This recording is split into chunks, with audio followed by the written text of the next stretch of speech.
umikot ka na! Ay, umikot ka! Ay, umikot ka!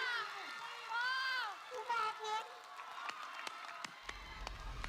Alam mo, what's yung kung saan ako naapektuhan, it's such an parang old soul talaga yung pinakinggan mo. It was so haunting na para kayong time machine. Binalik niyo ako dun sa and even though hindi ako sure na kaya kong sabayan yan, but sabi ko, I can't let this Kaya mo yan.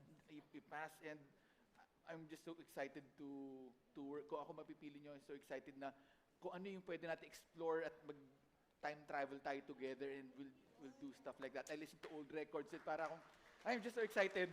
Again, congrats, and pero syempre, may isang umepal na umikot pa. Tingnan din natin, baka naman may... But may I say, sir, how old are you? 58 years old. 58. Wow! Both of you sound great, but you sir, nakakatunaw ng puso yung boses niyo. Salamat. Ang lamig, ang sarap pakinggan ng boses mo. Swerte nyo. Para ka nakinig sa luwang plaka talaga. Correct. Can you imagine Actually, the possibilities? It was a very, very strong performance. Ano po yung plaka? Yun talaga yung tanong eh, no, plaka. Hindi mo ba naabutan ang plaka? Kaset nga, hindi naabutan yan eh. CD na yan. Naabutan mo ba yung Bigyan ka ng laser Kaset po disc. naabutan ko. Pero yung plaka, yung plaka, yung sa car. Alam mo, Plaka. mabuti pa. So, Di ko, Stel, siguro mabuti pa. alam niyo na kung sino pipiliin yung coach, ha? Hindi, ito po yung comment ko sa performance niyo po. Actually, binasic niyo lang kami. Basic lang yung ginawa niyo. Yeah. Pinarinig niyo lang yung boses niyo, kumanta lang kayo, may puso. Totoo. Pero nakuha niyo kami ni Coach Chito. Pero magiging honest po ako. May mga narinig po kami na may mga flat, but it's normal po. Yun po yung mga pagtutuunan natin ng pansin, yun po yung pagtutulungan natin. Kaya po meron coach dito para i-guide po kayo at i-improve pa po kung ano po yung mga pwede natin gawin. So, ayun po. Ayan na. Basta tandaan nyo, aside from being a part ng band, I'm also a record producer, meaning talaga ako sound engineer ako.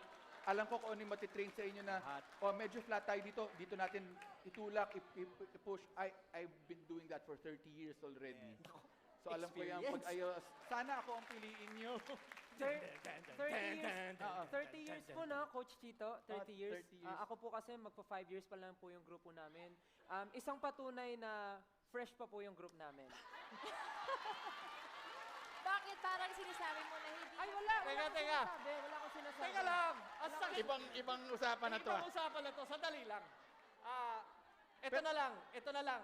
Ang kapalaran nyo, actually, sa inyong dalawa, yung future nyo nakasalalay sa dalawang coach na umikot. Ang tanong dito, sino ang pipiliin nyo?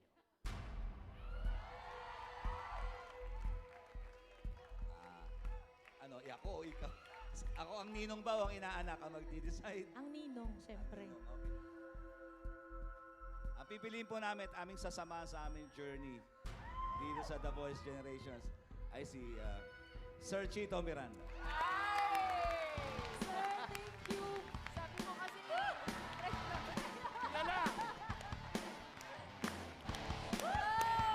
Gagalingan natin, promise! Gagalingan natin, promise.